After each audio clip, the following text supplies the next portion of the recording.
everyone, this is Piyush Patel, a final year BTech Civil Engineering student from IIT Kanpur. And welcome to another one of my A Day in a Life videos. Like every day, I just woke up, did all my daily course and picked up a book to read few pages out of it. Yes, I do highlight important points and take notes in the book itself. Right now, I'm reading a book from one of my favorite authors, Yuval Noah Harari, 21 Lessons for 21st Century. The day I'm recording this video is just before my mid-semester examinations. As I always used to say, that engineers study only before the examination. So did I. But this semester is somewhat special because in this semester I'm doing few courses which are research oriented and I'm really loving it. You do need to have in-depth knowledge when you are talking about research. Well, I'll talk about my master's degree and the subjects in some another video. Right after this, I have few assignments pending, quizzes and a very interesting research work to do. Spoiler alert, this is on freelancing. So stay tuned and enjoy the video. So अभी एक course का assignment करना है जिसमें मुझे connection paper लिखना है और उस कनेक्शन पेपर को लिखने के लिए 28 पन्नों का एक रिसर्च पेपर है जो कि कंप्लीट करना है. सो ये है वो रिसर्च पेपर जो अभी मैं पढ़ रहा हूँ. और यार ऐसा नहीं है कि असाइनमेंट मैं पहली बार कर रहा हूँ या कोई स्पेशल असाइनमेंट है. इस टाइप के हम ऑलरेडी कर चुके हैं बट वो समय कुछ और था, माहौल कुछ और था. हम उस टाइम कैंपस में हुआ करते थे, माहौल होता था ठीक, हम उस लय में थे कि ऐसा कोई भी स्ट्रेसफुल सिचुएशन आ जाए, 1-2 दिन के अंदर सबमिशन करना हो. एक ही असाइनमेंट नहीं है, और भी असाइनमेंट्स हैं. ठीक है, ये देखो इतने सारे क्विज असाइनमेंट्स लाइंड अप हैं नेक्स्ट 3 डेज में, तो इन सबकी तैयारी करनी है.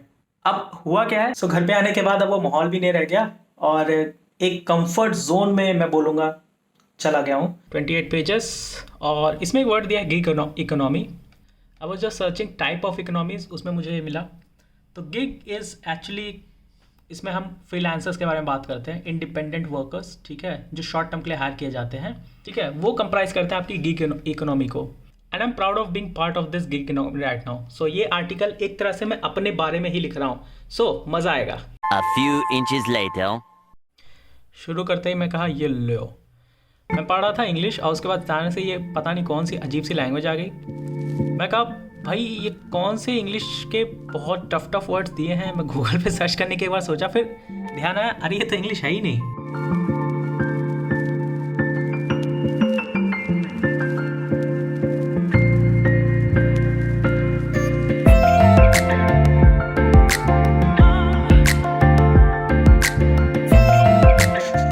भाई ये वाला पेपर पढ़ के मज़ा ही आ गई. मतलब मैं ऐसे बहुत सारे इंस्टाग्राम अकाउंट्स को फॉलो करता हूँ, यूट्यूब पे चैनल्स हैं जो फ्रीलांसिंग के बारे में बताते हैं.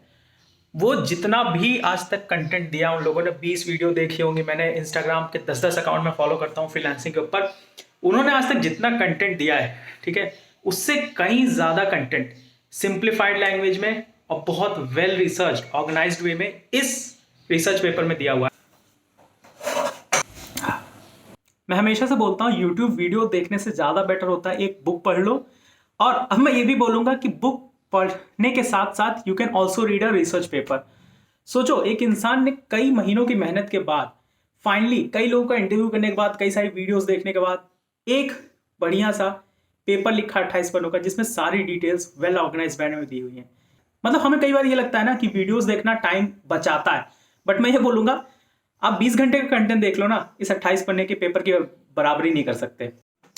इस पेपर में एक बहुत इंपॉर्टेंट फैक्ट लिखा हुआ है कि जो अमेरिका में देखोगे आप, जो क्लाइंट्स होते हैं वो मोस्टली ज़्यादा पे करते हैं. ठीक है, और इंडिया में हमारा तो काम ही है भाई, चीप स्किल्ड लेबर है, हम लोग ज़्यादा से ज़्यादा काम आउटसोर्स्ड काम लेते हैं. ठीक है, तो वी आर लेबर मार्केट, वो सप्लायर है.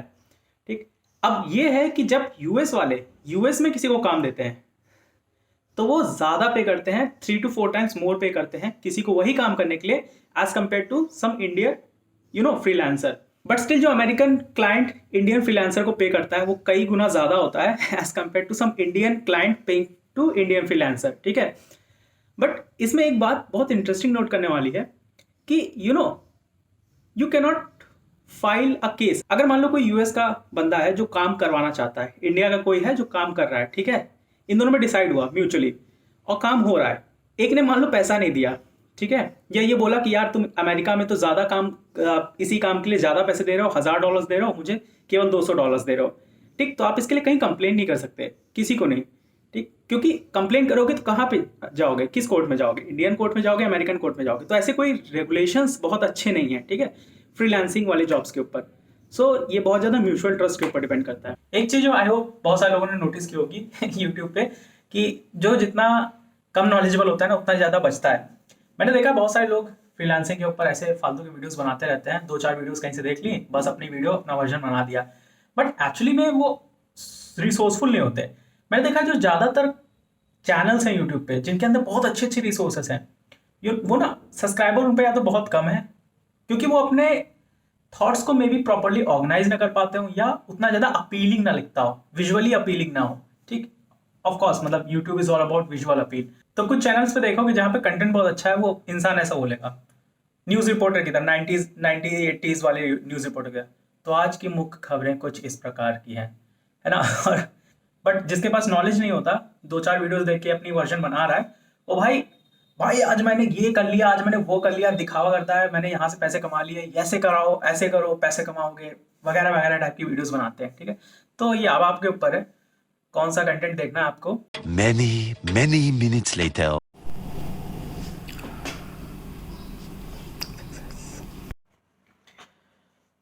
So finally done reading the paper, first part हो गया। अब इसके ऊपर एक ऐसे लिखना है मुझे। बाय द वे एक कहानी है जो मैं आपको सुनाना भूल गया था। अब काफ़ी लोगों को यार फ्रीलांसिंग के ऊपर ये लगता है कि they need to have some skill, ठीक है, like coding, like you know designing, like editing, इस सब टाइप की स्किल हो तभी आप मोनेटाइज कर सकते हो। ऐसा नहीं है। मेरा एक फ्रेंड है, वो बेसिकली आपके जो कॉलेजेस होते हैं ना, यूएस के और मिडिल ईस्ट वगैरह के, यूरोप के कॉलेजेस होते हैं, इनमें जो टेस्ट होते हैं, एग्जाम्स, ठीक है, या असाइनमेंट्स होते हैं, प्रोजेक्ट्स होते हैं, ये जो प्रोजेक्ट्स वगैरह दिए जाते हैं, जनरली वहाँ के लोग लेजी होते हैं, मतलब, या जो भी बोलो यार, मैं कमेंट नहीं करूँगा, मुझे पता चला डिसलाइक्स आने लगेंगे, but what they do, they actually post their work on some website, और मेरा दोस्त वहाँ से जाके कुछ काम उठा लेता है। ठीक है, बेसिकली मैकेनिकल इंजीनियरिंग, ठीक है, फिजिक्स, जो भी इन सब से रिलेटेड सब्जेक्ट्स होते हैं जो उसने पढ़ रखे हैं, ठीक है, या कुछ सब्जेक्ट्स जो नहीं पढ़ रखे हैं बट रिलेटेड है, उन सब के प्रोजेक्ट्स असाइनमेंट्स उठाता है, काम करके दे देता है, and he is able to earn like 50,000 60,000 within a month. ठीक है, इतना वो कमा लेता है केवल फ्रीलांसिंग से। एंड ये करने के लिए केवल और केवल उसका जो आज तक का कॉलेज में पढ़ाया गया है वो नॉलेज ही इनफ है। ठीक है, सो यार फ्रीलांसिंग का स्कोप बहुत ज़्यादा है। कुछ दिन बाद हो सकता है ट्रेडिशनल जॉब्स, इन सब जो पार्ट टाइम वर्कर्स होते हैं, इनसे रिप्लेस हो जाए, बिकॉज एक बंदे को या फिर किसी इंसान को हायर करो, कोई कंपनी हायर करे और उसको पूरा का पूरा सीटीसी दे, बाकी सारे बेनिफिट्स दे, ये सब करने में बहुत ज़्यादा टाइम कंज्यूमिंग होता है। ठीक है, बेटर रहता है कि किसी को शॉर्ट टर्म के लिए रखो, काम पूरा हो गया उसको हटा दो। तो बेसिकली हम एक ट्रांजिशन देख भी रहे हैं। इनफैक्ट जो आजकल के स्टार्टअप्स वगैरह होते हैं वो most of the time freelancing या इंटर्नशिप से ही काम चला लेते हैं। ठीक है, वैसे एजुकेशन सेक्टर में लोग फ्रीलांसिंग करके करोड़पति भी बने हैं। ठीक है, सबसे बेस्ट एग्जांपल अमन दत्तरवाल है, ले लो, ही इज अर्निंग, मतलब his monthly earning from Unacademy is more than any IITians annual CTC। ठीक है, तो यार ये कुछ बहुत उम्दा एग्जांपल्स हैं, तो एक्सप्लोर करो यार। और अब मैं चलता हूँ अपना ऐसे लिखने। Moments later. सभी मैं पेपर लिखने बैठा और 2 ही पन्ने लिखे थे, तभी प्रोफेसर का मेल आता है कि क्विज है 8 बजे से। मुझे लगा क्विज कर ले, तो मैं कल पढ़ने वाला था, बट आ गया मेल, तो उसकी तैयारी कर रहे हैं, देखो पढ़ रहे हैं। ये मेरे सिविल इंजीनियरिंग का लास्ट कोर्स है, तो जिस कोर्स के लिए मैं भी पढ़ाई कर रहा हूँ वो उसका नाम है वेस्ट वाटर इंजीनियरिंग, और ये सिविल इंजीनियरिंग डिग्री का मेरा लास्ट कोर्स है।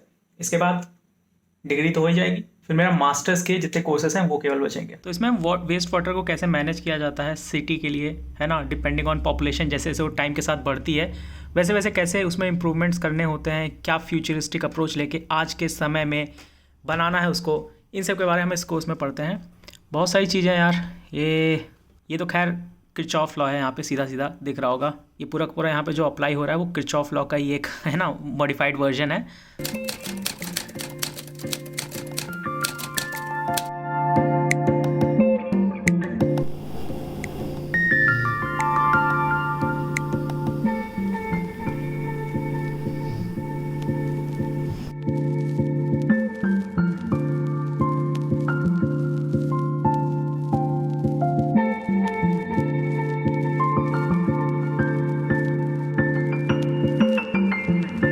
Finally finished up with this paper और फाइनली सबमिट हो गया. I have just one more thing to do, that is to prepare for mid-semester examination. There are mid-semester examination almost. So Monday से mid-semester examinations हैं and after that एक हफ्ते की छुट्टी and after that campus में मिलते हैं.